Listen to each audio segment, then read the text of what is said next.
All right, it's recording.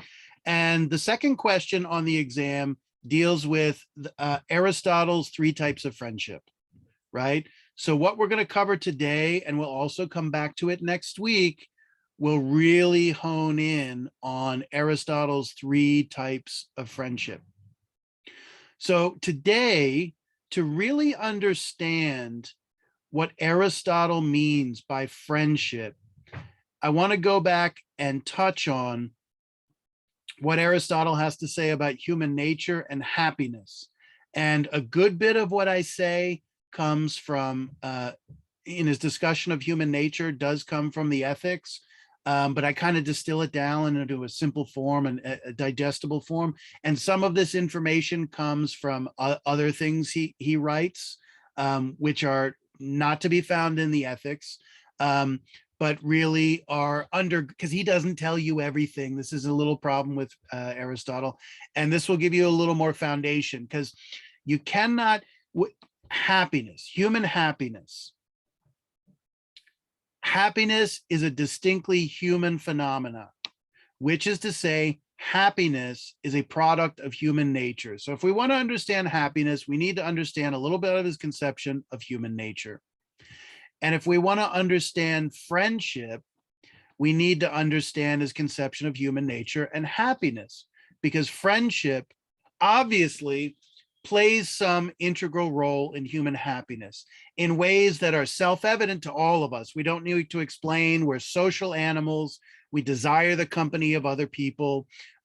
We want to have intimacies with other people. We want to have harmony with other people, and so on and so forth, right? But Aristotle, as you've seen, he's got a very specific definition of happiness on the one hand, and he's also going to have a very specific conception of what friendship is as a type of relationship that is instrumental, central to our happiness, right? Remember what Aristotle says here. Without friends, no one would choose to live, even if he or she possessed all other goods, right? Why do we don't just choose to live, but we also want to be happy. We don't just want life or mere life. We want the good life. We don't want to just be satisfied in the basic necessities of life. We want the cream on the top of life. We want the whipped cream and the cherry on top of the sundae. We want happiness. It is not enough for a human being just to survive. We want to live well. We want to thrive. We want to flourish.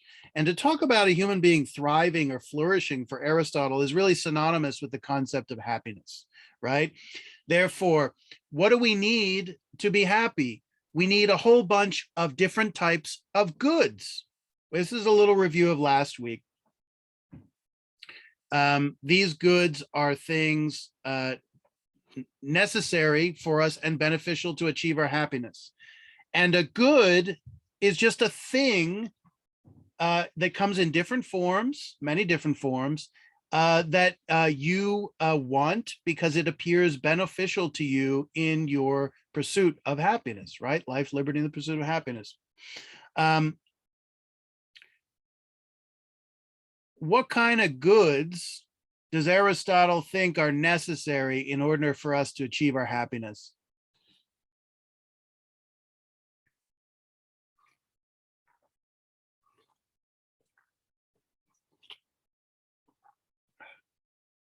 What kind of things do we need? What are the basic things we need?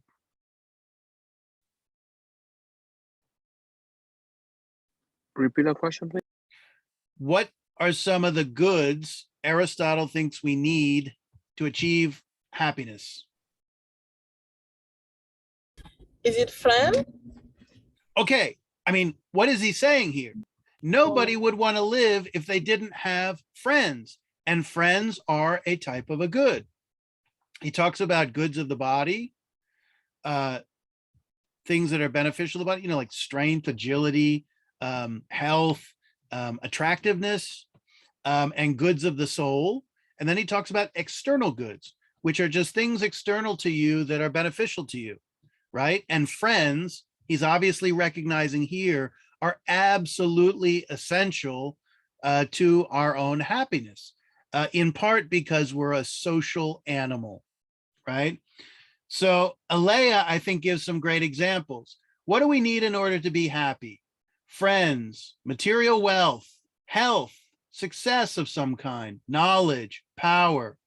I think in different ways, absolutely, all of these things he stresses that in one degree or another, one needs to have these things to be happy. So we start out needing the basic necessities of life. We're an animal. We're a biological being that has all kinds of perpetual biological needs. And one of the interesting things that he discovers or, describes in the politics is that the basic social unit of the human being, it starts with a couple, and then it expands out to the family and the village and the household, the village and the polis and so on and so forth, right? I mean, what is he saying? He's saying that by their very nature, human beings are not, well, the expression is no man is an island. Nobody is an autonomous entity unto themselves. Their entire life is lived amongst other human beings because we need other human beings. And since we need other human beings, we're not really completely independent. And it's an interesting juggling act because on one hand, our bodies are physically distinct, and our individual body has needs that in most cases only we can satisfy those needs once parents have stopped feeding you and helping you go to the bathroom and things like that. Obviously, by the time someone's mature, there's a whole range of bodily needs that you are basically responsible for yourself, and nobody else really is. But then we need all kinds of economic goods, right? And for the most part, economic goods satisfy our bodily needs. We need to eat, we need to sleep, we need water, we need all these kinds of basic necessities. And we can only really satisfy those needs by working in concert with other human beings. So it's really, and obviously think of procreation. You can't act well today, of course, you still need two people. You still need the sperm and the egg.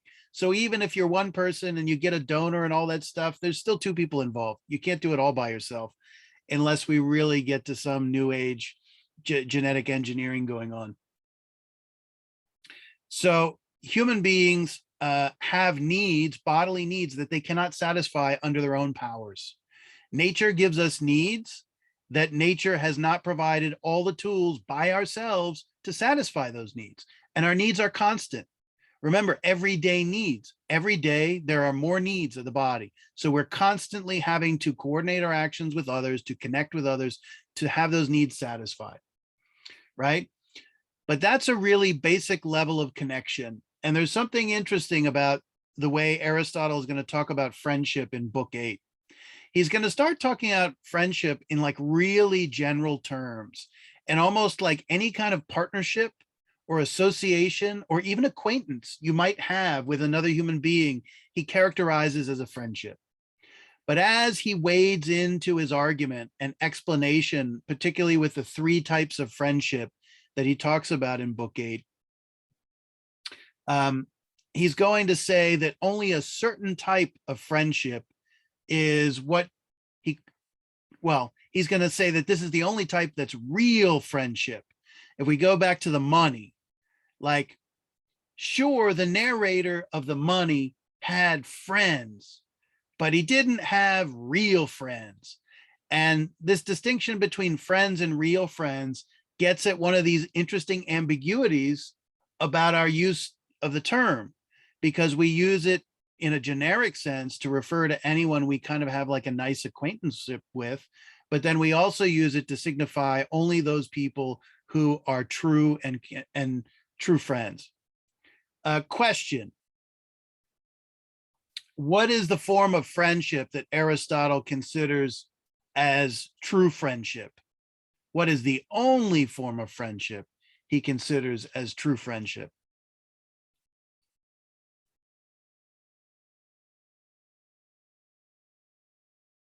It is reciprocal. That's absolutely right.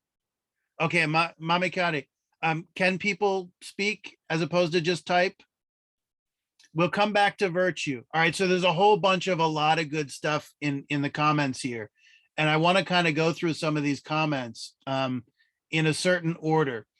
So the type of friendship that he really describes as real friendship is complete friendship. And it turns out of the three types of friendship he describes, that really only one of them is actually really friendship as he would like to define it with the criteria that he gives it.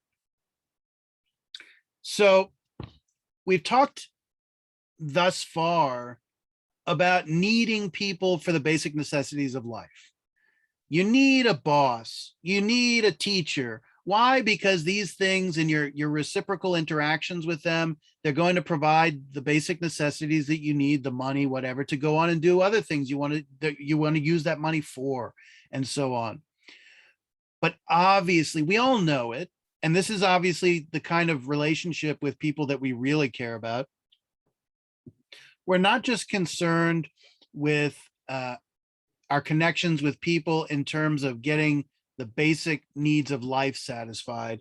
What we want are higher relationships that satisfy, if not wants, let's just call them higher needs, right? A job that produces money, for the most part, satisfies needs of the body, although you could talk about the pleasure you take from your work. So I should put a caveat there. But the type of friendships Aristotle is really concerned with is friendships that satisfy these higher needs that ultimately are going to contribute to happiness, right? So the connection we're talking about here is not like a rudimentary one, it's at the highest levels. And the issue of being reciprocal and the issue of virtue, we will get to in just a moment. So let's go back for a second. What is Aristotle's definition of happiness in a nutshell? Can anyone boil it down to something simple and digestible in plain English?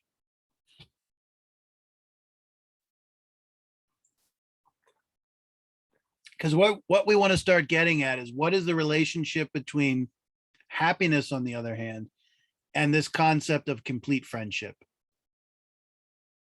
which is real friendship, which is the friendship that's going to contribute to your happiness. But the question is, how? How?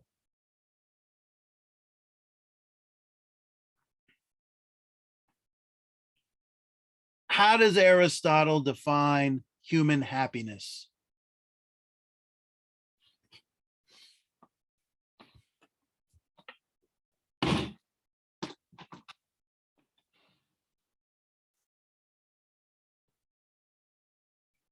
Anyone want to go for that one?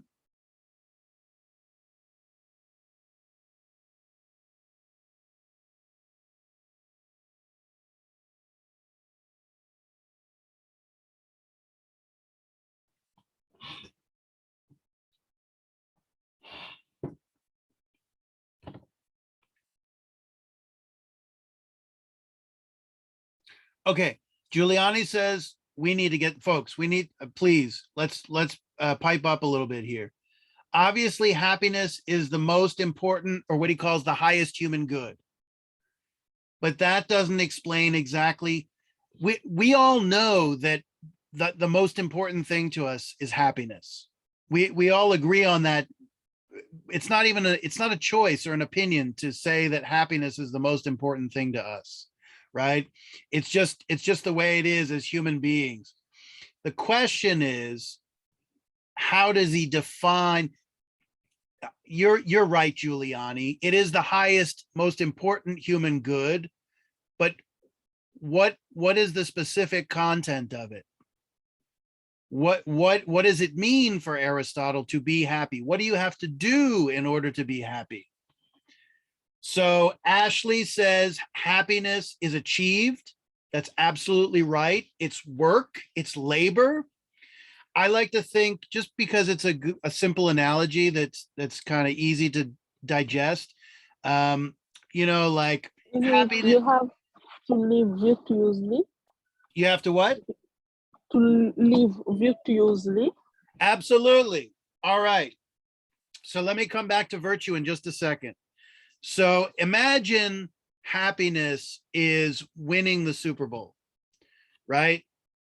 And to win the Super Bowl, you have to pursue, and the Super Bowl is the top of the pyramid, right? Let me go forward just for a second and look at this. Where do I have it? Here. So happiness consists at the top of a kind of pyramidal hierarchy. So imagine like happiness is winning the Super Bowl. And down here are all the goods that contribute, that are means to achieving that goal of winning the Super Bowl, which is our telos, our goal, right? So if I want to win the Super Bowl, the only way I'm going to win it is to plan my life out and imagine myself doing it and achieving it in the future and working hard for a number of years. I have to eat right. I have to study the game of football. I have to get my body in shape. I have to go to the gym. I have to get strong. I have to have cardio. I have to learn all the techniques and skills of the game. Then I actually have to be able to apply them on the field. So there's a whole series of goods that you have to practice and work on, right? In effort to achieve getting to the Super Bowl and winning it. Like I'll use Tom Brady because probably no one likes him, but I do. I know people like to hate Tom Brady, but anyway, so happiness is the same thing. It's the goal at the top, but in order to achieve it, you have to have all these subordinate goals that are means, that are vehicles to get to the top in place. Let me give you a stupid example. If you're dead, you obviously can't be happy. So the first thing you need to do to be happy, to attempt to be happy, is be alive, which means you have to take care of your body, which means you have to do certain things to it, like feed it and not do harmful things to it that are going to get you killed, and so on and so forth. And then there are much higher level things you need to do to achieve it. And the higher level things are living virtuously, living virtuously. So how does he really define happiness? In a nutshell, it's very simple. It's living virtuously. Now, here's the big question. What the heck does it mean to live virtuously?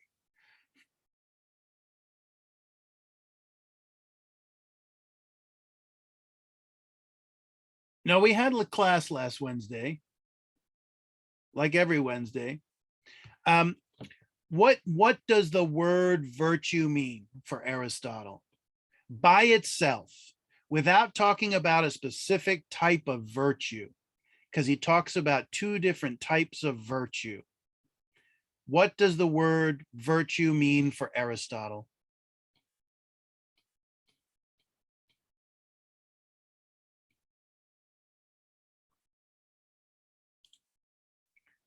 What does the word virtue mean for Aristotle?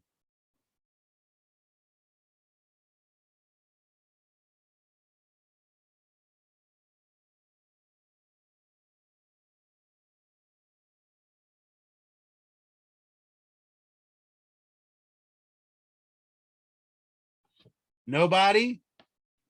Is it someone who follow the rules? No. I'm not talking about what a virtuous person is. I'm not talking about what living virtuously is. I'm not there yet. What does the word virtue mean by itself?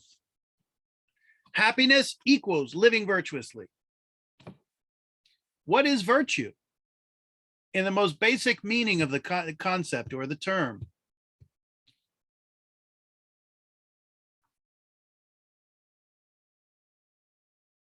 It's actually really simple once you get it.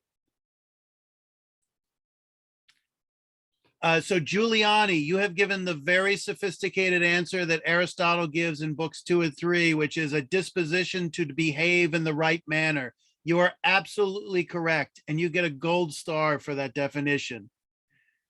but I'm not quite looking for that definition yet, because the word virtue has a very simple meaning. The Greek word is arete. The Latin word that's translated from that is virtu, or English word is virtue. We're going to get to what Giuliani said in just a moment. It's not quite being good, but you're getting close. Actually, being good is very close, but there's a different word. What is virtue? Virtue is blank. One word.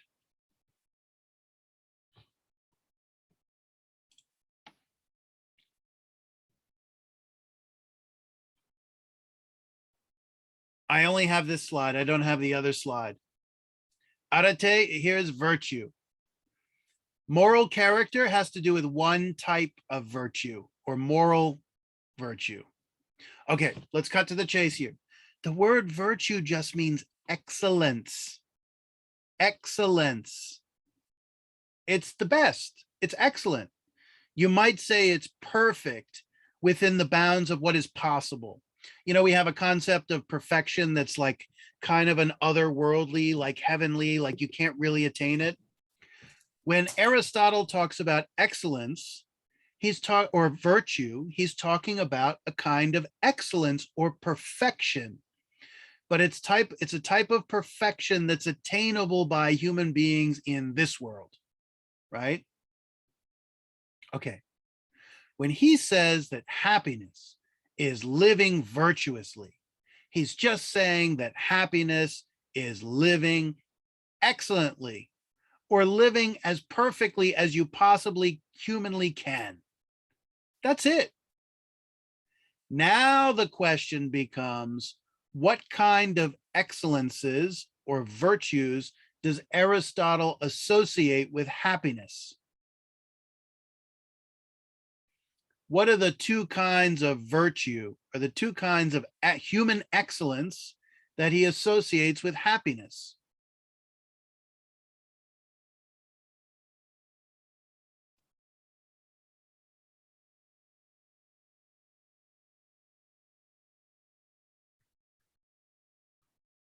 Anyone?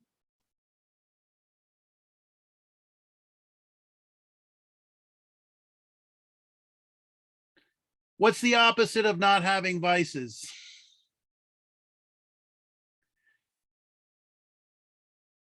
Yeah, so vice is the opposite, is this antonym of virtue, right? Absolutely.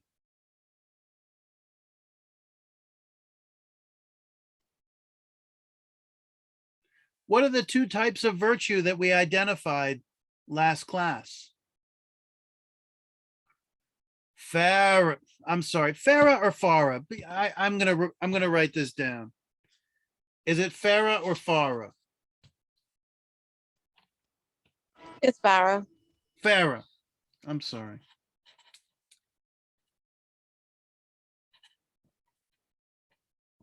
Okay, so moral and intellectual. And yes, nice job.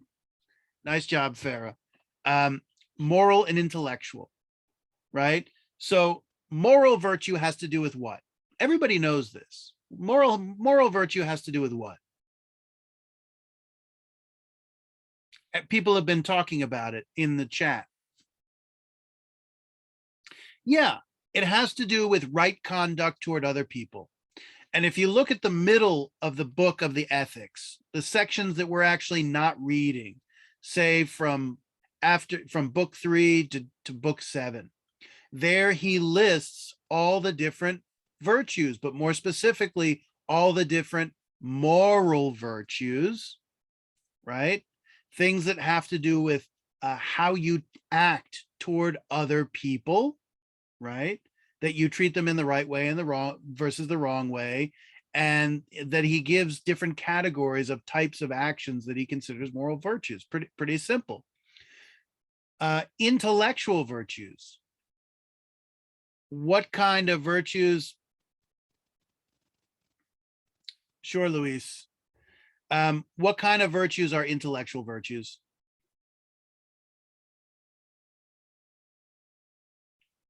If they're not moral virtues, they're what? what's left in a human being? These virtues of soul rather than body. What does he care about the human being? He's more concerned about the soul than the body, because for him, the soul is superior to the body, and the soul is the locus of what we really are as a human being, more so than the body and its simple shape and its physical functioning. And the soul is all of our psychology, heart and mind, right? What is intellectual virtue?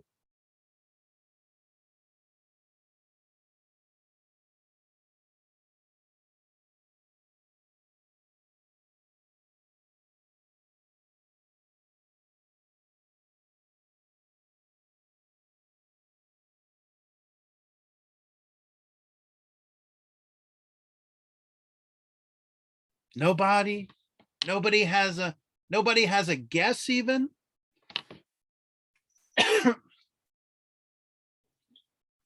Okay, so wisdom is an example. Okay, so people said knowing how to be good and ethics and all that stuff. So here's the catch.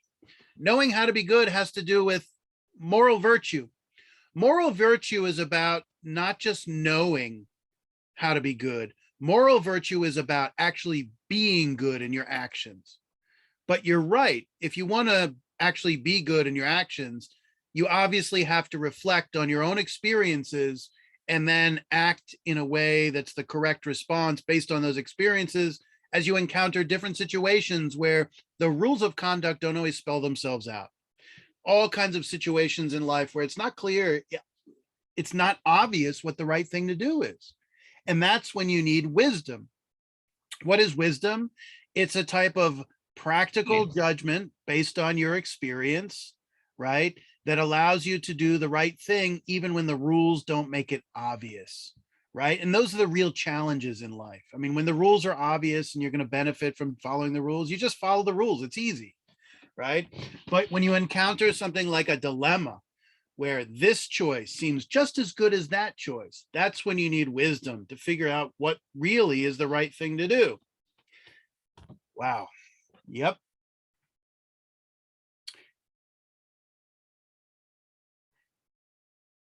Yeah, knowing what is necessary, I mean, relative to morality, right? But the rest of intellectual virtue does not deal with morality. It deals with our capacity to know and to understand, right? So imagine, let's just break it down this way. This is an oversimplification. Morality, you learn through training, right? Your parents raise you and they say, do this, don't do that, while you're a little kid and you're growing up. And if you do the right thing, you get rewarded. And if you do the wrong thing, you get punished. You get trained. And while it's more sophisticated than a dog, you're getting trained the same way a dog does, right? When the dog does the right thing, it gets a doggy biscuit. And when it does the wrong thing, you tell it to heel and sit down and go in the corner, or I don't know, some people take a newspaper and hit it on your hand and like scare the dog, and whatever technique is used. Right? Are we all agreed that's how moral character is trained into people for the most part?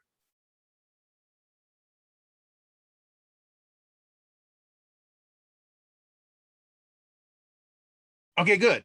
Yeah, that's a simple one. So that's what your parents do, let's say, or, yeah, let's just say that's what your parents do. But when you come to school, well, obviously there's a moral component as you're growing up through grade school.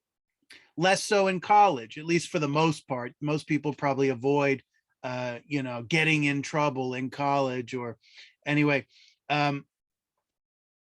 When you go to school, you start learning things in the classroom, and you learn two things. You learn facts about the world, and you also learn ways of thinking, right?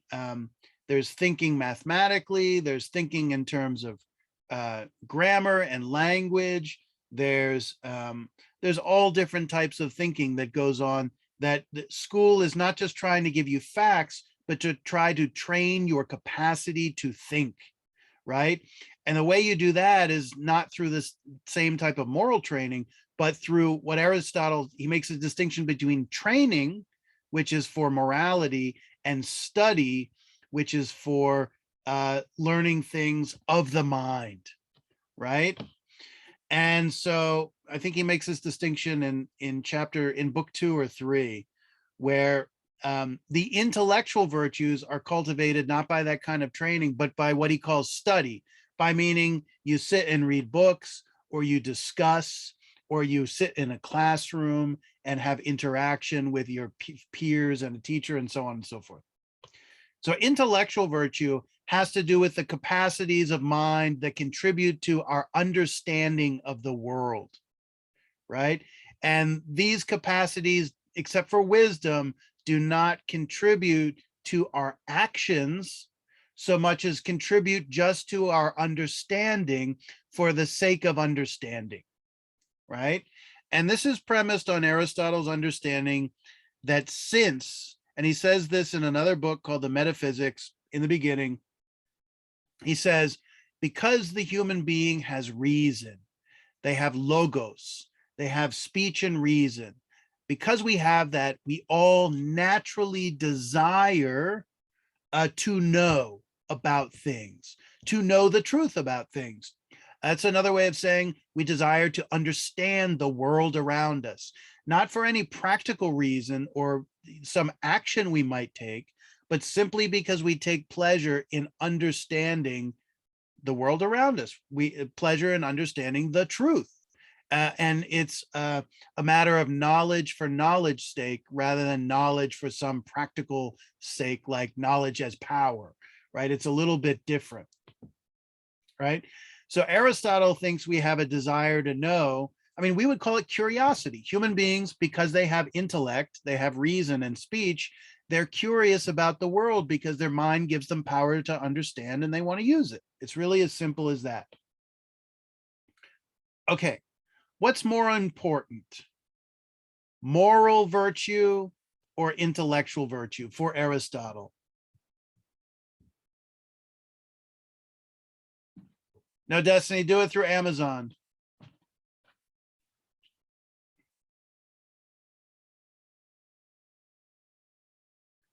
What's more important for Aristotle?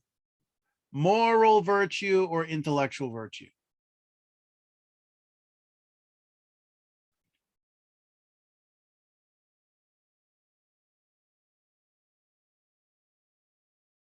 Ashley says moral virtue.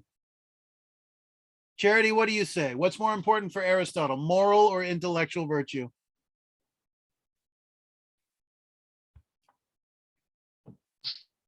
Destiny says moral. Mamekade, what do you think? What's more important for Aristotle, moral excellence or intellectual excellence? Luis says moral. Mamekade says both. Now we have a disagreement. Good. Bubakar, what do you think? What's more important for Aristotle, moral or intellectual virtue?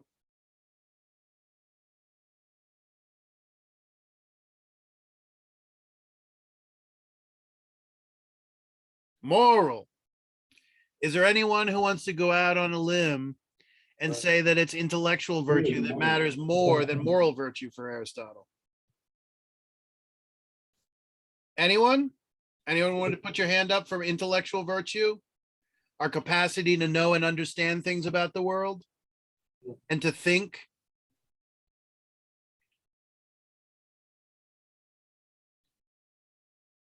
Nobody. Nobody. What does he say in book 10? Does anybody remember? There was one person last week who said it. What does he say in book 10 about which one is superior? Space.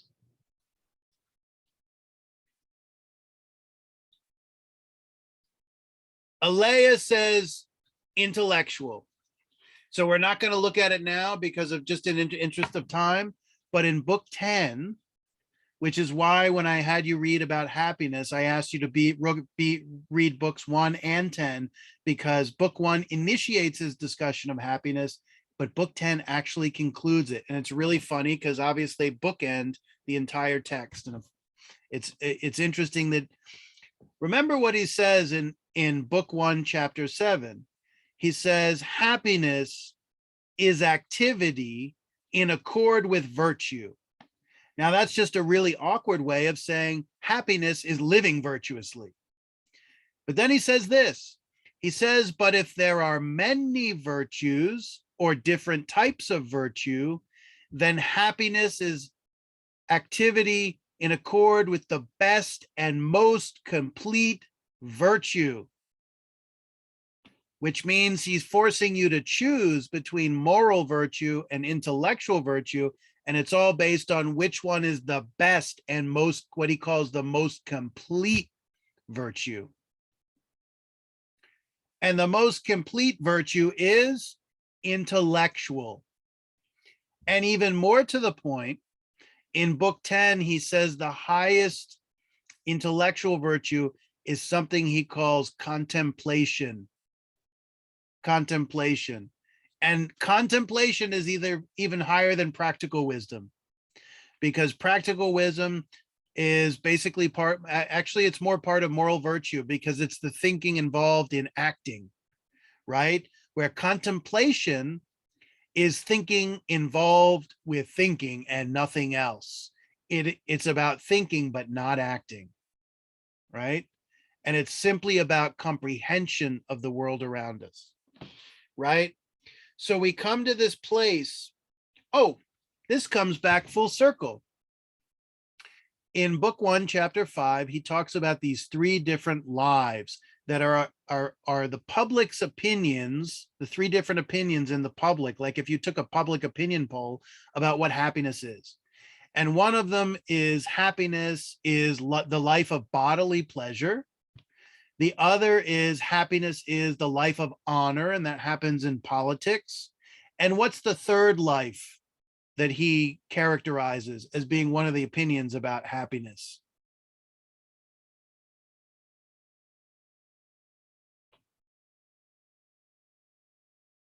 Anybody remember?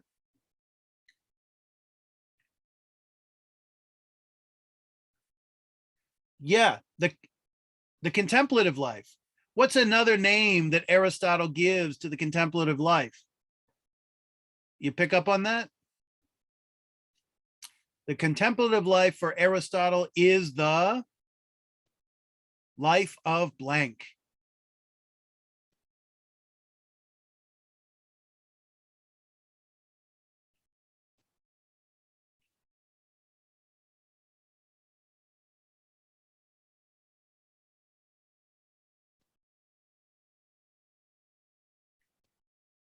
Yeah, contemplation and reflection are synonyms, but there's a certain activity, a kind of more formal name under which we do all this reflecting and contemplating.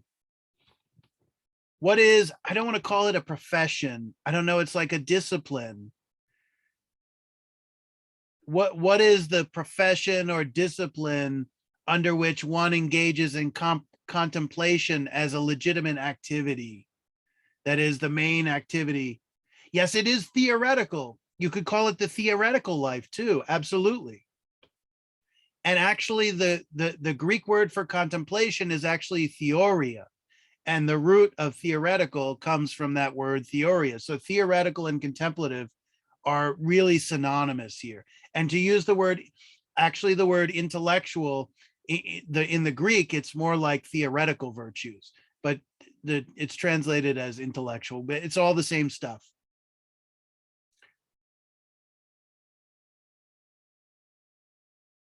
Okay, I'm going to let the cat out of the bag here. It's the life of philosophy, the life of philosophy. What do philosophers do?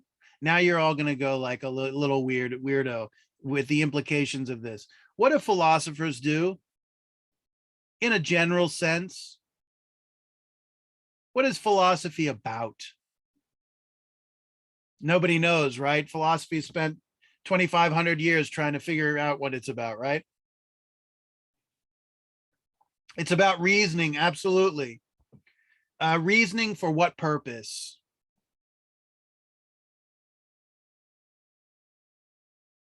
What do we reason about and why do we do it?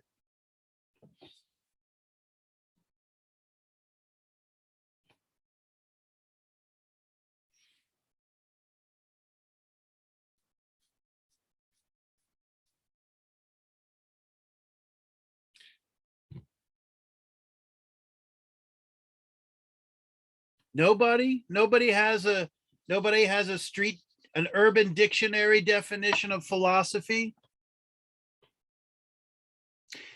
Decisions about our life, reasoning of decisions about our life. That's more like wisdom, and that's more like practical reason or practical reasoning. And that's interesting, not the way Aristotle conceives philosophy. There's a fine line here. Everyone said promoting useful knowledge. It all depends on what you mean by useful. For Aristotle, knowledge can also be for its own sake.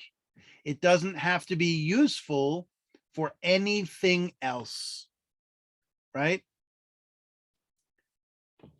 So questions of right and wrong, no, not necessarily. That's the whole thing. What is philosophy? We got to come back to it here for a second. Yes, there's a whole, obviously Aristotle's a philosopher, and he writes a book on the ethics that has a lot to do with issues of morality and right and wrong. So you're absolutely right. But there's a more general thing that philosophy looks at that morality is like a subset of. And I think Giuliani here has characterized it quite well. The study of the fundamental nature of, let's just call it things, or the world at large, reality, existence, or we could use the word nature. And nature here in this context just means what is, right? Philosophy is the inquiry into what is. And there's two questions, what is it? And why is it there? And of course, part of the problem is we get raised in a society that for all kinds of different reasons distorts our understanding of the nature of, we could call it reality or the natural world. And what philosophy does is try to inquire and pierce through some of the distortions given to us by society, our own societies, whether it's our education, whether it comes from the media, whether it comes from entertainment, the way in which these things, they provide us information, but that information is not always knowledge, because knowledge for Aristotle is understanding about something that's true rather than simply awareness of a particular fact, and a fact may or may not be true, right? Okay.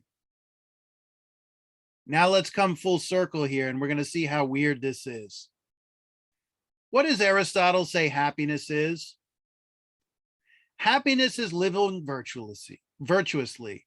But if there are more than one virtue, which there turns out to be, because there's moral and intellectual virtues, he says happiness is living in accord with the best and most complete virtue.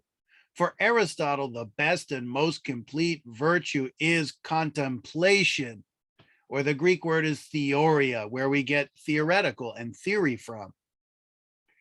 And the theoretical life is the life of philosophy, the life of inquiring and asking questions, we would say, about reality itself and its true nature, right?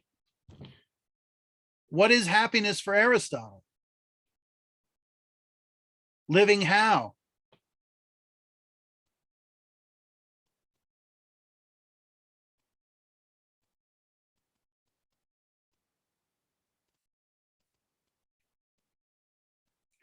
Yeah, but that's absolutely living excellently. But what is the most perfect and excellent life for Aristotle? To live virtuously. Yeah, but what kind of virtue? What does that actually translate into? Intellectually. Yeah, and what life is really the life of happiness for Aristotle? The life of what? Contemplation. What's the P word that we've been talking about? Blank. What's the P word that we've been talking about? The life of what? Not the life of pi. The book. No. The life of philosophy. Let's take a show of hands right now. The life of philosophy, yes, because that's what the life of, that's synonymous. It's the same as the life of contemplation. Philosophy is the life where that's what you do for a living as a philosopher, quote unquote, living. Happiness for Aristotle is the life of philosophy. Okay, how many people agree with that personally? That happiness is the life of inquiry into the nature of reality itself.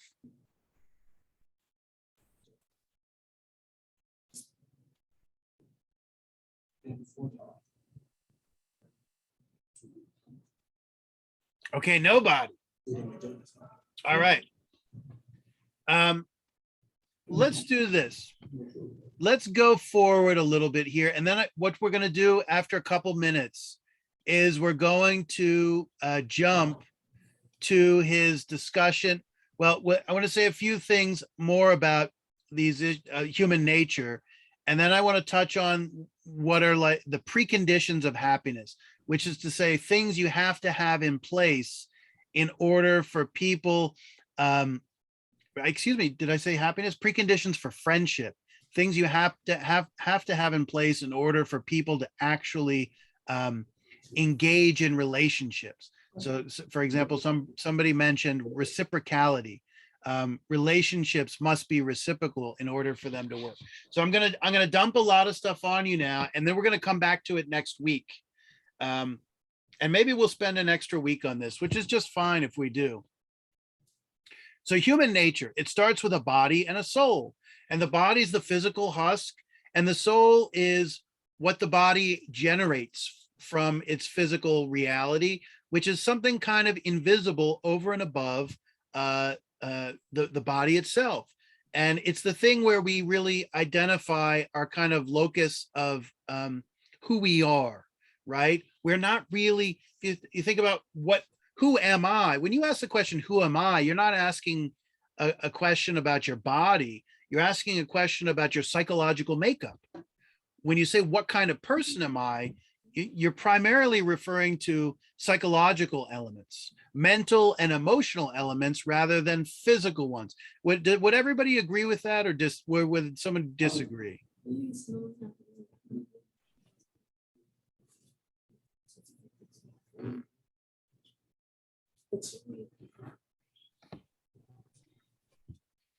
Okay. So the human being has a rational soul. And one of the basic elements of a human being is that our soul is divided in two parts. And I want to talk about these things because they're going to come up again. There are the passions, or the non-rational part of the soul, and there's the rational part. And the ancient Greeks, and this is really no different than today, right? Even when you go to, say, I don't know, a psychologist or a psychiatrist or a therapist today, and they have a basic working model of human psychology, it's really no different than the ancient Greeks, and really everywhere in the world. This basic division is for the most part the way the human psyche is framed, right? Which is that we have a mind and a heart, right? And we have passion and we have reason. And the way the Greeks envisioned our psychology was that the soul was a kind of like a battlefield between reason and passion. And the two were in conflict with one another. Passion says, I want,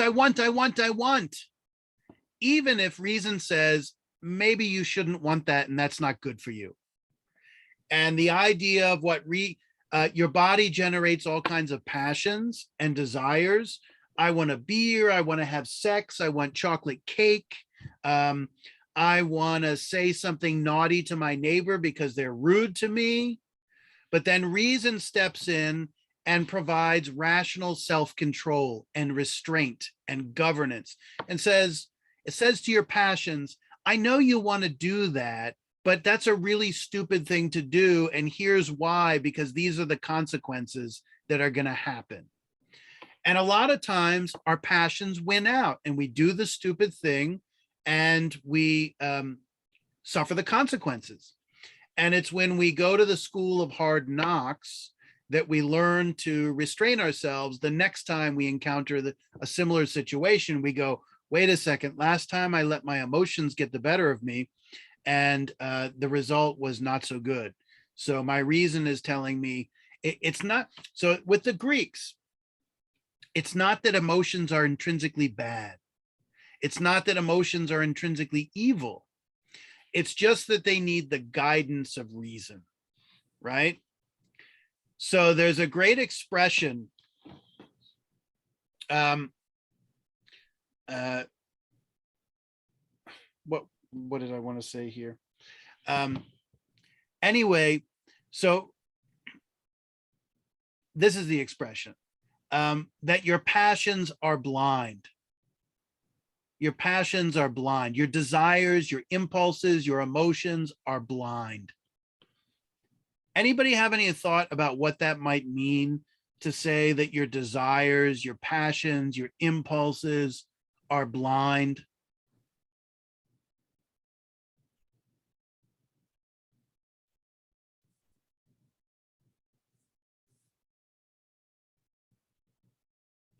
Let me ask this.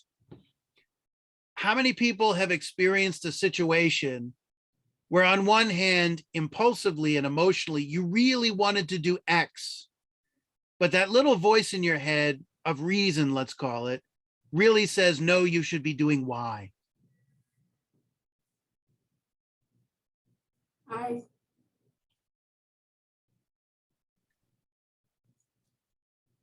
We want what we want, regardless of the consequences and the rationality. I agree, absolutely. All right, so everybody's had that experience. I want another drink. And then you wake up the next morning and go, whoa, that was the wrong decision, or something like that, right? That's me. Or I really Last like Saturday. that. I really like that person. And 2 weeks later, no, that wasn't the right thing to do. There's many examples. You guys can fill in the blanks based on your own experiences of what those things are. So we want to do what we want to do. It's actually a lot like Plato's Republic. Remember, those people's definition of happiness was kind of like doing what we want, and justice got in the way because justice doesn't let you do whatever you want. We do care about the consequences when the consequences are really severe. Think back to Hobbes.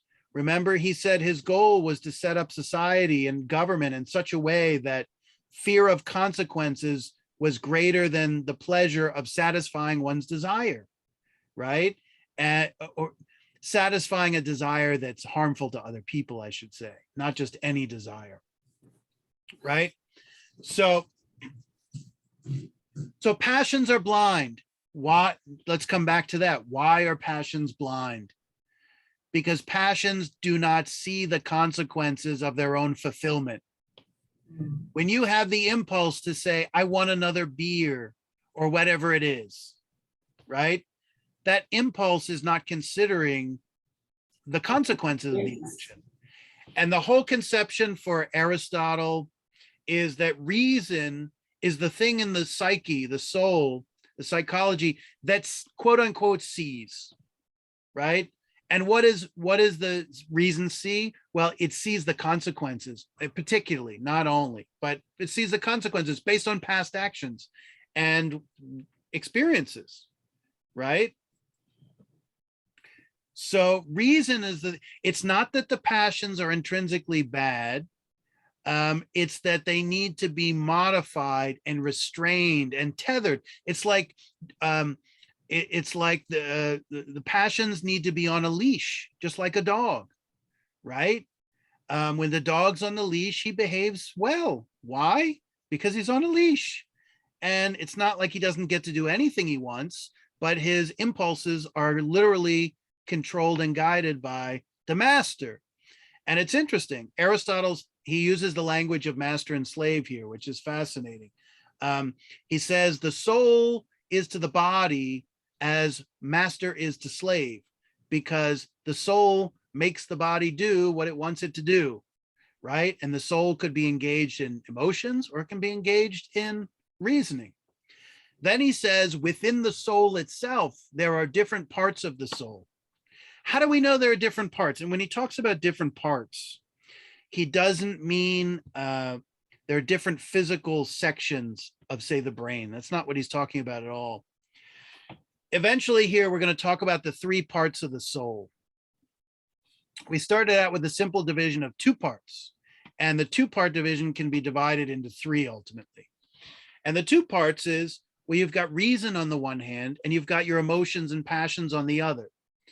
And these are two sources of motivation, right? There are two sources that incline us to act in a certain way, right? And what's interesting is they operate simultaneously within us, and they have different objects toward which they motivate us, right? So passion is saying do this, and reason is saying do that. And when you get that, you get a conflict that needs to be resolved. The idea of the virtue, someone has said a long time ago, maybe it was Giuliani, that virtue is like a disposition to do the right thing. The one interesting thing about Aristotle talks about the virtuous human being, and here we're talking about moral virtue, I should say, you know, knowing how to act the right way toward other people. He says the virtuous person does the right thing easily. Why? Because their soul is no longer in conflict with itself, because they have been trained enough to reconcile reason and passion in the right way, that they do the right thing without it being difficult. It's like, how many people go on a diet and then open up the fridge and go, oh my God, I want to eat the whole goddamn fridge? Or you go to the gym and you go, holy shit, like I'm not getting on that treadmill. I don't want to do that. That's painful, right? So for the virtuous person, doing the right thing becomes easy.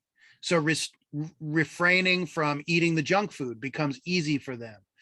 Getting on the treadmill to work hard becomes easy. Okay, so Aristotle says that within the soul, reason should be the master and the passions should be the slave, which is just what we've said about like the owner and the dog. That's a master-slave relationship for Aristotle. Reason should, he describes it as reason should rule the soul. And it's this political language, right? And why? Yes, because it becomes habit, Melanie, exactly. It becomes second nature because it's not part of our first nature, but it becomes second nature, doing the right thing. So why should reason rule in the soul? There's a simple answer. Because the human being is by definition the rational animal. That doesn't mean we're all reasonable. It just means we're all born with the powers to reason if we decide to use them correctly, right? And the human being that's a fully human being, rather than just a mere human being, just born that way, is the one who uses their rational capacities to their fullest, which is to say they use them excellently, which is to say they use them virtuously. The flip side of this is someone who is a slave to their passions. Has anyone heard the expression someone being a slave to their passions?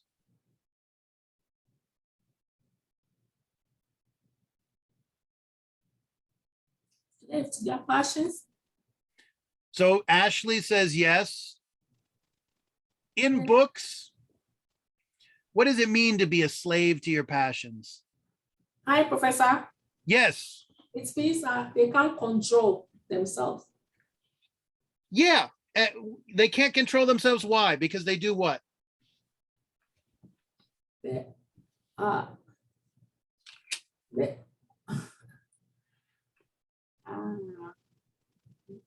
they just want to do whatever their mind tells them. Or let's say their passions tell them, Yeah, their passion tells them. just to distinguish. Because when we think of mind, we think of thinking and reasoning as opposed to emotion. It could be bodily desire. Yeah, a slave is someone who's led by something else. Someone who's a slave to their passions. So Charity got it. Like they don't restrain themselves. They lack self-restraint. They lack self-governance. They lack self-control. Those are all synonyms, right? Why? Because reason doesn't rule in the soul. Their passions rule. And to be a slave to your passions is to be given over to them and to be controlled by them in a way Aristotle thinks is inappropriate for a human being. Why? Because we're the rational animal. Why people are slave to passions is another question. Think about it. For Aristotle, it's the human being, it's the human animal that's the reasoning animal. Other animals like dogs are for him by definition slaves to their passions because they're just animals. They're subject to their impulse, and their life is guided by stimulus responses to pleasure and pain and external stimuli, right? Yes. This. All right. So let Melanie, let me just come back to your question just for a second, because that's a very sneaky question you're asking there. That like confounds the whole thing. So it's not that passions are wrong. It's that they need to be regulated by reason for Aristotle. And why? Because what separates us from other animals is by definition that we can and therefore should regulate our passions. Look, whether you realize it or not, your whole life, in all your training from your parents to school and almost any human being you interact with, is an act of training and regulating your own passions so that you can function in society. It is what Aristotle calls habit and to be habituated, or what we often call being socialized, right? That's the word we tend to use more than habituated, or the concept of habit. And remember, this word habit is the Greek word for habit is ethos. This book is the Nicomachean Ethics, right? And ethics has to do with habits that make you a certain type of person. And to say that you've become, here's the interesting thing, to say that you've become a good or an excellent person for Aristotle is to say you've become increasingly rational, which just means you have your reason regulate your impulses in the correct way. It doesn't mean you live like a monk and deny your passions, right? He's not Christian. He doesn't condemn the body. He doesn't condemn like sexuality. He doesn't even condemn money. He just says money is not the most important thing in life. Okay. So Melanie, we're going to come to your point right now. So his vision of the human soul is really interesting. So now we're going to make it a little richer than just reason versus passion. And we're going to talk about, we could say because it's a battle, it's a struggle. Life is a struggle between these two things. If you've read the Odyssey, the prophet Tiresias says to Odysseus and his men, you will never make it home to Ithaca unless you learn to curb your desires, curb your passions. To curb them is to control them, to regulate them, right? So we've got reason in a war with these two other passions. And these passions are going to be really intelligible once you kind of cut through the fancy Greek words here, okay? So the idea is there are three parts of the soul for Aristotle. There's logos or reason. There's this thing called thumos or spirit. And we'll talk about that more in a second. And then this thing, epithumia or bodily appetite. And each of these three parts of the soul desires a different type of good, a good. And that is the end of it, all its machinations. That's what it wants, right? So why is human life so difficult for us? Well, it's obvious, because our mind and our heart have these competing sources of motivation. One part wants one thing, another part wants another thing, and another part wants another thing still. And, you know, Aristotle would say something like, if you've ever encountered that situation where you're caught between alternatives and you don't know what to do, it's probably because you have competing parts of your soul trying to assert themselves in the situation, and none of them is quite winning out in the right way, right? So let's start with epithumia. It's really simple. Epithumia is a bodily impulse that's connected with your basic needs and desires of your body. You desire food, you desire water, you desire sleep, you desire sex for pleasure and procreation, and you desire things to be comfortable, right? Epithumia is obviously something we have in common with animals, right? They desire to eat and sleep and do all these same things and procreate and feel comfortable rather than be in pain, right? You can see why this is a really important part of our psychology. It's kind of evolutionary, because these desires motivate us to survive, right? We seek out comfort, we seek out food and all that stuff. Interesting thing about epithumia is it can motivate you toward the glass of water that hydrates you and keeps your body in good shape, but it also can motivate you toward the 6-pack of beer that you probably shouldn't be drinking all of, right? So it covers bodily needs, but also bodily desires, right? And what's interesting is epithumia is associated with the life of pleasure, which is one of the categories for happiness. And probably some of you are sitting there and saying, shit, I think happiness should be the life of bodily pleasure, because, you know, when I sit back in my chair and watch TV and drink a beer or have a glass of wine, or I don't know, drink lemonade, whatever it is, and eat some food, like that's really enjoyable and it's pleasant, right? And in a way, it's hard to argue with that. It's something you have control over. There's many things in your life you don't, and this is one of the challenges of happiness. Okay, so epithumia, right? And so what's the idea here?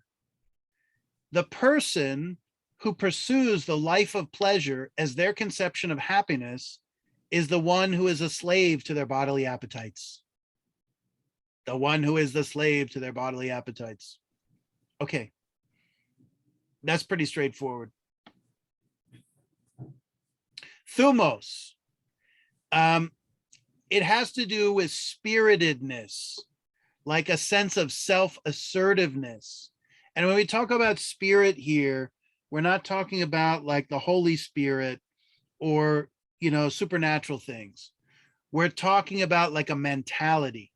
Like it actually, the closest thing I can think of is when you have school spirit or national spirit, you have a certain assertive mentality and a kind of loyalty on behalf of your school or your nation, some such. Thumos is connected with our desire for recognition. We all desire to be recognized, right? And it's also associated with anger. And I think if you think of the one situation in which you get angry, or anybody gets angry, it's when your own will and desires are not recognized, right? When people don't comply with your requests, you don't like it, right? It doesn't make you feel good. What's interesting about thumos is that it's an intrinsically social desire. To demand recognition is by definition to demand recognition from other people, right? Question, very important. When we're talking about recognition, what do we mean by that? What do we mean when we say we want recognition? And recognition for what?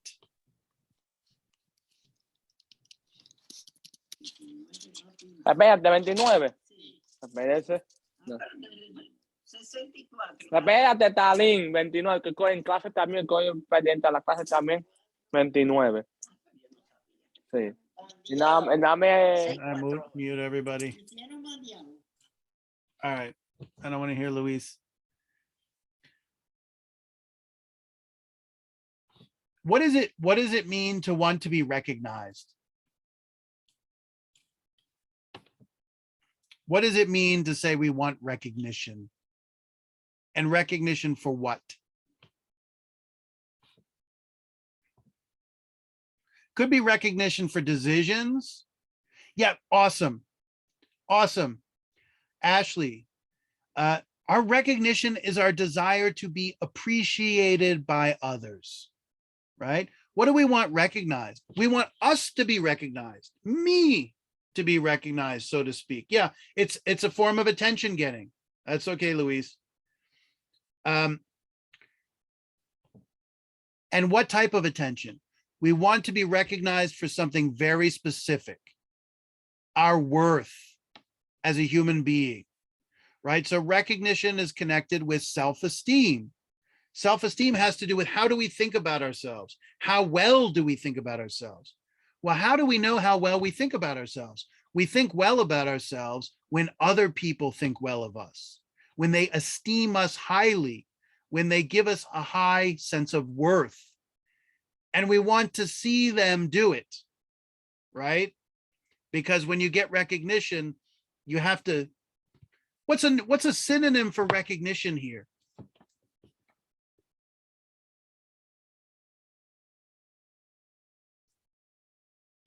What else could we call it? Yes, so honor is really a great synonym. I mean, think about it. You want to be honored, want to be recognized. What's another word? What are some words that are like a little closer to, yeah, appreciation? What did Aretha Franklin want as a strong woman? I'm asking a question. No, yes, thank you. Oh, good, people know it. You want your respect, or as they say, you want your props. Does everybody still use that term, props? I want my props.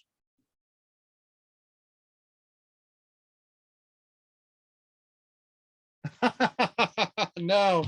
Oh crap. I'm making the wrong ref. Yeah, to want your prop. God, you guys don't know. I want my props. I want my respect. I want you to show it to me, right? So this is a relationship. This only happens. What's fascinating about thumos is it's a social emotion. You know, you can go and drink beer by yourself, but if you want respect, you have to go out around other people and get it from them and find a way to, you know, extract it for different reasons. And Aristotle happens to find the life of politics as the life of recognition or honors. I know you all think politics is about people going out there and doing good deeds for the people, right? The mantra of the Democrat Party for the last few years, Nancy Pelosi would have come out, our whole agenda is called for the people, for the people. We're doing it for all you people, right? And that they have a whole political ideology based on making our world and our lives a better place. But when Aristotle looks at politics, he says, what I see is people wanting recognition from a lot of people, right? They want attention from a lot of people. And it's a lot like being a celebrity. And of course, being a politician. I mean, I think, what do they say about Washington, DC is it's celebrity for ugly people, or it's Hollywood for ugly people, right? Because in Hollywood, they all get attention for being so beautiful. Okay, so some people desire as their primary good that they seek in life, they desire recognition. How many of us desire recognition? Any of us?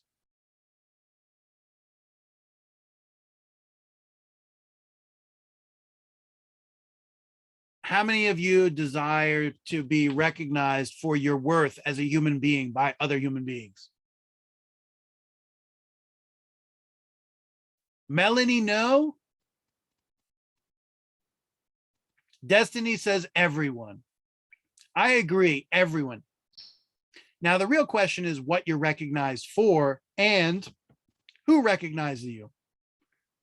What kind of people do you want to respect you? That's an interesting question. What kind of people do you actually want to recognize you and appreciate you? Just anybody? Yeah, the people that matter to you. And Aristotle is going to say the same thing. Aristotle is going to say of the political life, just because there's a bunch of people paying attention to you doesn't mean that that is really valuable. Because what matters is not how many people you're recognized by, but the quality of the person you're going to be recognized by. So recognition has to do with other people's opinion of you. Whose opinion of you? Wait a second. Do we really care about other people's opinion of ourselves?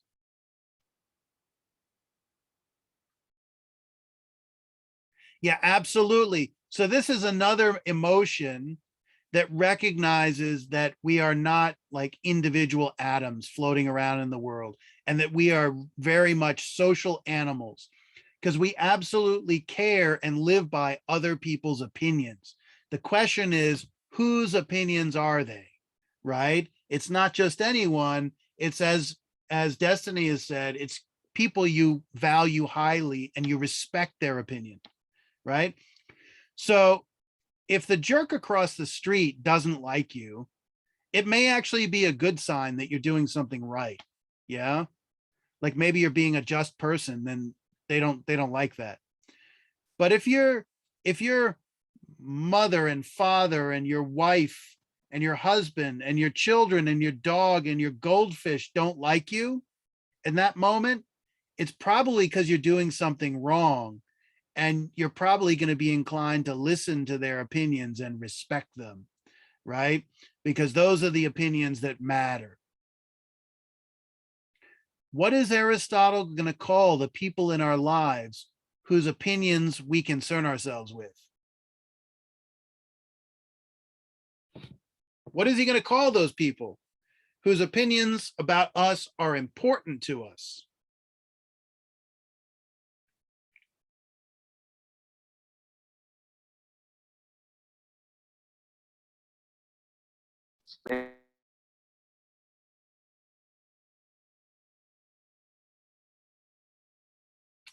Yeah, Melanie got it. Friends, right? And we should say real friends. Okay.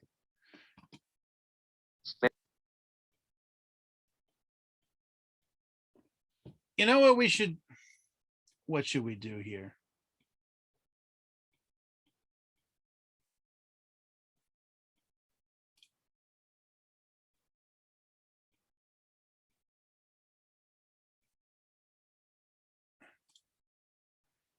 Let's do this and call it a night. And next week we'll pick up, since I messed up with the homework assignment a little bit for some of the sections, not all of them. We will cover in detail the 3 types of friendship next week, and it will give people time to catch up. What I want to talk about right now is just some basic elements of all forms of human relationship that at the opening of book 8, Aristotle calls friendships. And he uses this term in a very broad way.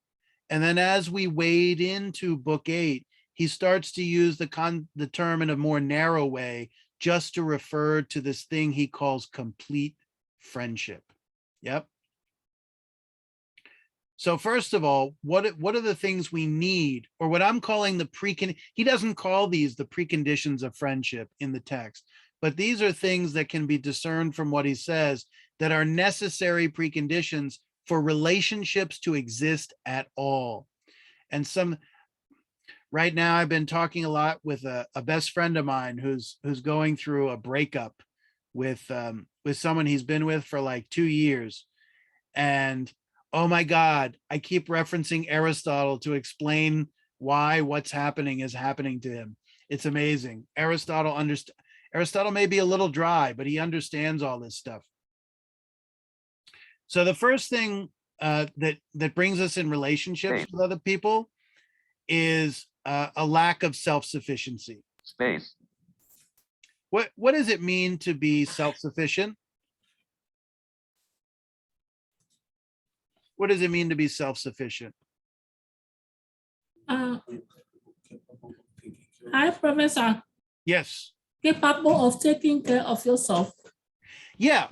So self-sufficiency means the ability to take care of yourself under your own powers and satisfy all your needs. So obviously, as we become adults and so on and so forth, in many ways, we become self-sufficient. But obviously, to get all the goods we need in life in order to be happy, we obviously have to form relationships, partnerships with other people. We cannot do without other people, even if we don't like them, right? So we can have degrees of independence. We can have degrees of self-sufficiency, but we're never completely self-sufficient. We're always dependent on other human beings in some way, shape, or form. And because of that dependency, it brings us into relationships with others. So just think, let's state the obvious. If we were really self-sufficient and could provide everything we needed for ourselves, why the hell would we be in relationships with other people? What would they be for? Right? Interesting thought. The next one is goodwill. And this is the word he uses in the text, goodwill, right? And the interesting thing about goodwill is he doesn't mean someone, I don't know, there's the Christian virtue of charity, which is like the act of doing kind of selfless deeds for other people and being selfless. When Aristotle uses the word goodwill, he doesn't quite mean being selfless and helping the other person out. And let's come back to this issue of being selfish versus selfless. When he talks about goodwill, all he means is a kind of open-mindedness toward the other person, a willingness to engage, and a basic level of trust necessary for any relationship to happen, right? I don't know, there are those days you're getting on the subway and the panhandler comes up to you and starts trying to interact with you, or someone, there's that person who pretends to ask you directions, and then like after they've asked you, they pretend to ask you directions, they want something from you on the street in New York, and you realize they weren't asking about directions at all. They didn't really care about that. They just wanted to get your attention, and God knows what's going to happen next. So, and what do you do with those people when you're not in a good mood? You don't show them goodwill. You don't show them trust. You don't even allow an interaction, let alone a relationship, to transpire, right? So that's goodwill.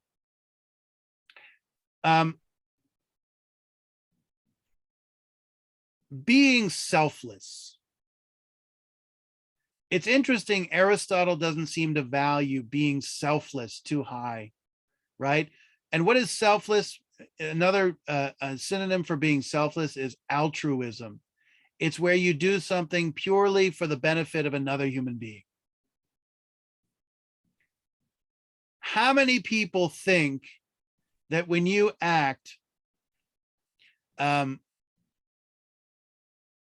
many people think other human beings do stuff simply to benefit another person and never to benefit themselves in any way? Do people do that? Comma, do people really do that?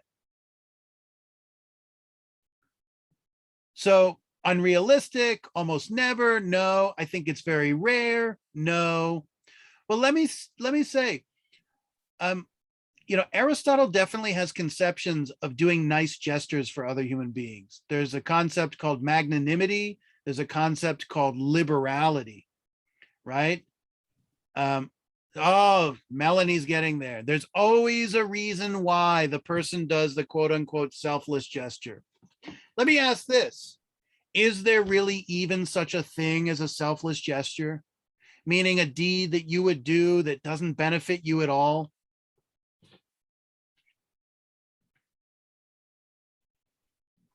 Destiny says no. Is there anyone who wants to say yes? That there is such thing as a selfless gesture where you do it and it only benefits the person you're doing it toward? No. Okay, no.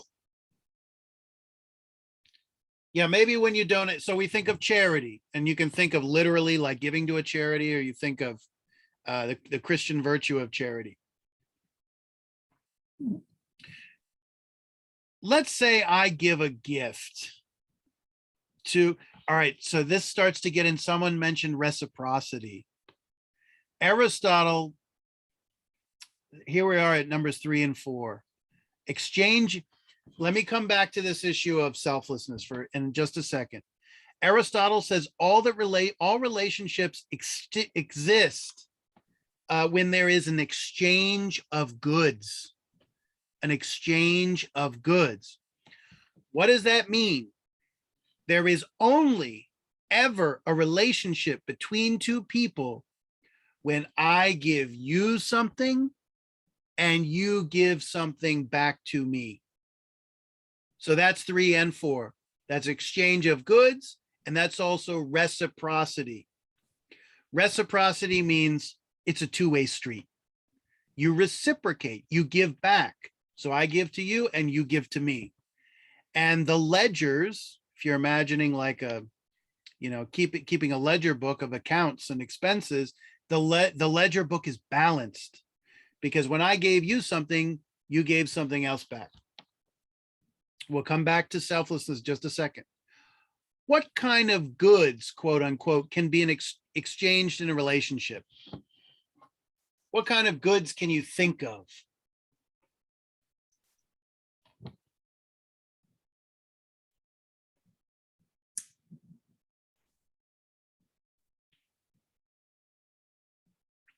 Okay, Melanie, items.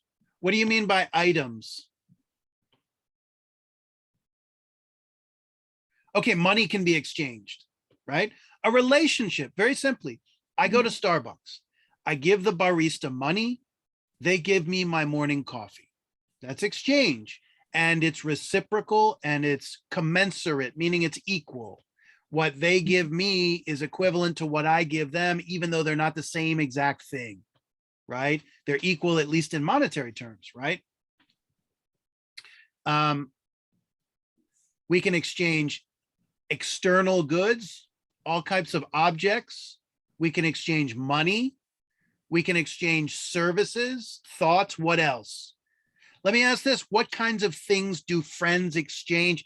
Aristotle says what your relationship with a human being is, or with a friend, is really a form of exchange. When we think of the concept of exchange, we normally think of economics, but here he's talking about relationships in general. And of course, economics does facilitate relationships, because we need stuff and we go out and get it from other people, and we do it exchanging with them. Thank you for money. Yeah. So friends can exchange companionship. They can exchange time. What else would friends exchange?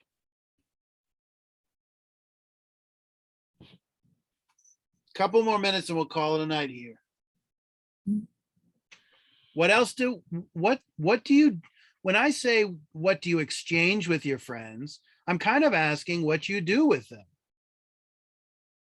Absolutely. You exchange respect and recognition.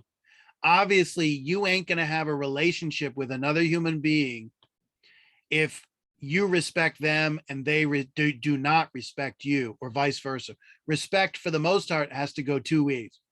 Oh, and let me tell you, the relationship with my best friend and his now ex-girlfriend, the respect was not exactly but going both ways, but it wasn't obvious. And I had to like point a lot of things out. No, I don't want to say too much. Anyway, Professor, please, can we say we can exchange ideas? oh, absolutely. Let me ask a stupid question. How do you exchange ideas, given that you're not like communicating them through telepathy? Yes, you exchange Text message. speech. You exchange speech. What is one of the most basic things you do in a relationship, a friendship? You talk to one another. You exchange. Now it's a little dry to say exchange words, but that's to think of it that way is this back and forth reciprocal process, right? And since we're the rational animal, you would think actually speaking would be one of the central things we do in relationships, and maybe one of the most important things we would do. And I think Aristotle thinks that. Exchange text, photos, gifts. Oh, don't forget memes. We exchange memes. Okay, cool, good. So you got the idea. We can exchange favors, right?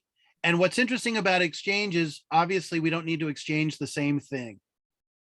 But reciprocity implies that exchange is equal in terms of the value of what's exchanged, right? I am not going to give $0 for the coffee because that's not equal, but I'm not going to give $100 for the coffee either, right? Equality. This is an interesting question because at the beginning of book 8, Aristotle talks about do likes attract or do opposites attract? And his language is a little different than ours, but he talks about the problem of which is which is more likely to attract one another. And there's a really interesting problem.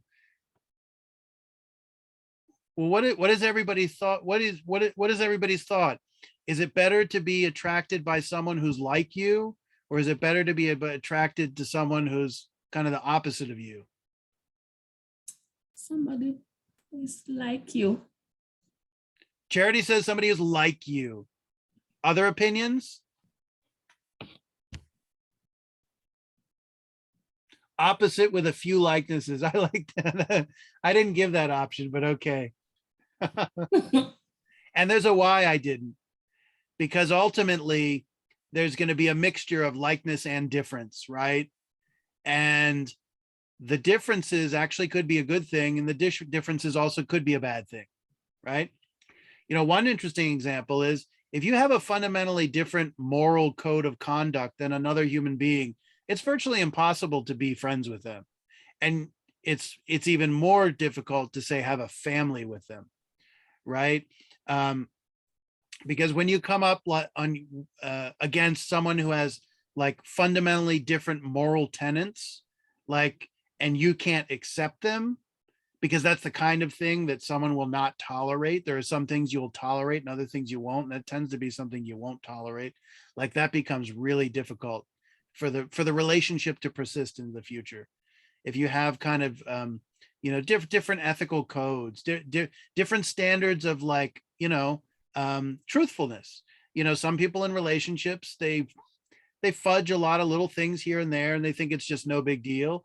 And other people just say, I can't handle being someone who would lie for no good reason about kind of ordinary everyday things or something like that. Everybody in a relationship fudges the truth at some point, right? Or omits something. But the details matter, at least to the other person, how they accept or don't accept, you know, fudging things. Mamikari, like me, in what way? I meant a friend that is like me. Aha. Like we have same character. Okay. So ultimately, Aristotle, after he has this like kind of open-ended discussion about is it better opposites or likes attract, he eventually sides more that you have more in common than not. More in common than not is maybe his best answer. So you have to be roughly equal, right? And equality, it has two dimensions to it. It has to do with the equality of the exchange. I can't be giving everything to you and you giving nothing in return. right? Unless I'm stupid, right? So this is where the selfless thing goes out the window, right? If I'm expending my resources, my time and energy and my life on you, as a practical matter, I need you to be giving me back something, right? Think about what being literally selfless means. Your life consists of a never-ending series of needs and desires, right? If you're doing something selfless, if that's even possible, because I don't really think it is, and I don't think Aristotle does either, to be selfless is to be someone who's not attending to your own needs. And I think that's actually, I don't mean to be, this is not antisocial, right? I think that's stupid that you wouldn't do something that in some way benefits you. Of course, one way you could benefit yourself is by doing good things for other people. When we look at complete friendship, it's going to look a lot like that. And of course, here's the thing. When you do something good for other people, you're also doing something good for yourself, even if it's only you recognizing that you're a decent person for having done the right thing, right? Because that's not unimportant. Okay. So just these two really quickly and we'll call it a night.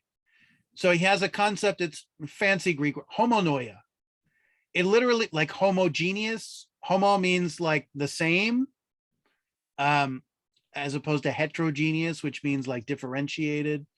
Homonoia, it's literally like, noia comes from nous, which is mind. It literally means same mind, like-mindedness or one-mindedness. At one point, he says friends are like two bodies, but one soul. Two bodies, but one soul. Now, that sounds really cute, but what does he mean? He doesn't say two bodies and one brain. There's two bodies with two brains. But a soul is not a brain. It's a brain. It's something more immaterial than that. Friends as two bodies and one soul is that two people who have the same type of character, the same type of point of view, maybe even the same type of experience. They think the same way. They have a common experience to draw on. And the one way you develop a common experience with another human being is, there's two ways kind of really. One is you could have grown up in similar circumstances and you go, oh yeah, I know what it was like to live there and we did this and that. And the other way to have common experiences with someone is to live with them. And you literally share the same life together, the same experiences. And in doing that, you literally grow together, which is to say a human being is a moving target. A human being is not a fixed thing. A human being develops and grows and hopefully matures and changes, right? And you can actually grow more and more like one another by spending more and more time with one another. And of course, it's a mixture of nature and nurture. It's going to have something to do with who you are, just the way you were born, like Lady Gaga, she was just born that way. And then some degree of nurture, which is to say the influence of your environment, right? So like-mindedness. We have to have a sufficient degree of commonality in our souls. We have the same soul, which is to say we think and feel the same way. We have the same moral code, things like that. Number 7, and then we call it a night here. Concern for the other person as an end in themselves. We'll pick up with this next class. There are two types of objects for Aristotle in this context. There are means, M-E-A-N-S, and there are ends. And a means, you know this language. A means is what you use to get what you want. A means is the vehicle or tool you use to achieve your end. What is your end? Your end is your goal. Your end, the Greek word is telos, right? The end is the object of your desires. The end is the good that you really are after. And our ultimate end, goal, or telos in life is happiness, right? So here he says a real friendship, you must have a concern for the other person as an end and not just as a means. So let's finish with this very quickly and we're done. What does it mean to treat another human being as a means? How do you treat another human being when you treat them as a means?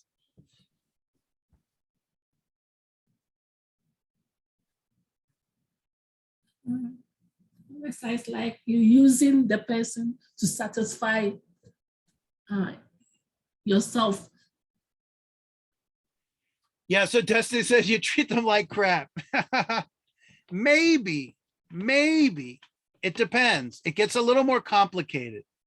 So everybody knows that concept of using another person. And you're using them just to get from them what you want. And the thing that you want, the problem is the thing that you want is not them. What you want is what you can get from them. And therefore, they themselves as a human being are not really being valued, which is to say they're not being treated as an end in themselves for their own sake, right? And their worth as a human being is not being recognized because you don't care about that human being for who they are. You just care about what they can do for you and what they can get you, right? So that, Professor, is it an opportunist? Yeah, it's a form of opportunism. But more specifically in this context, someone who's being treated as a means is being used. They're being treated as a tool to satisfy your own desires.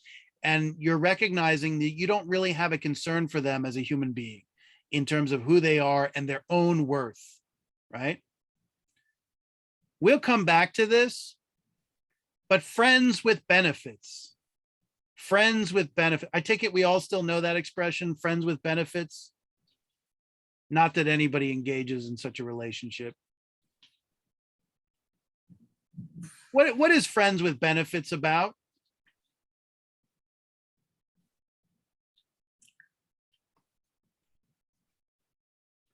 What is that type of relationship about? I mean, we don't need to be graphic here, but what's the basic idea? Having a friend you can have sexual relations with. Yes. What do you not have with them? The friend with the benefits. You don't have what?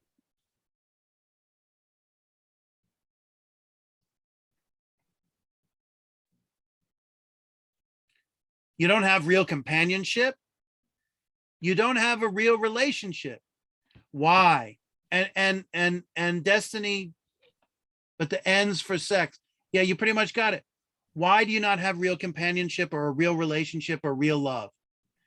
Because you don't want them for themselves. You just want the sex part of it, which they provide you, which is something slightly different than wanting them. Or maybe it's not slightly, maybe it's a lot different. It's a little confusing, of course, if you're actually in a relationship, it's something like that, because telling the difference is a whole other question. Is it based on lies? It could be. I think it's based on lies. It could be because most people probably are not capable of having such a relationship, because when they're sexually intimate with someone, they want to be fully intimate with them. They don't just want the sex part. They expect all the other stuff too, because they're giving something very precious to the other person and they want it to be respected. And the way the other person has to respect it is by wanting them and not just the booty call, right? So, I mean, this is fascinating because Aristotle, in this simple remark about real friendship, and let's be clear, when he uses the word friendship, he's going to start including things like love relationships, right? We're talking about all kinds of intimate connections. But Aristotle has just explained, in a manner of speaking, why friends with benefits is not satisfying to human beings. It's because what we want is to be appreciated fully for who we are. And in the friends with benefits for situation, you give the other person something very precious and they take it and they say, you know, wham, bam, thank you, ma'am. but they don't take the rest of you. They don't take who you are. They don't take your personality. They don't consider your character. They just say, I want the physical connection, right? So something that the primary thing that's relationships about is left on the table. And of course, it's tremendously unsatisfying for, I think, the average person who's like, you know, and healthy and so on. Okay, yes. All right. So with that, we're going to call it a night. Questions, thoughts, comments before we go? Any business questions? I can entertain those.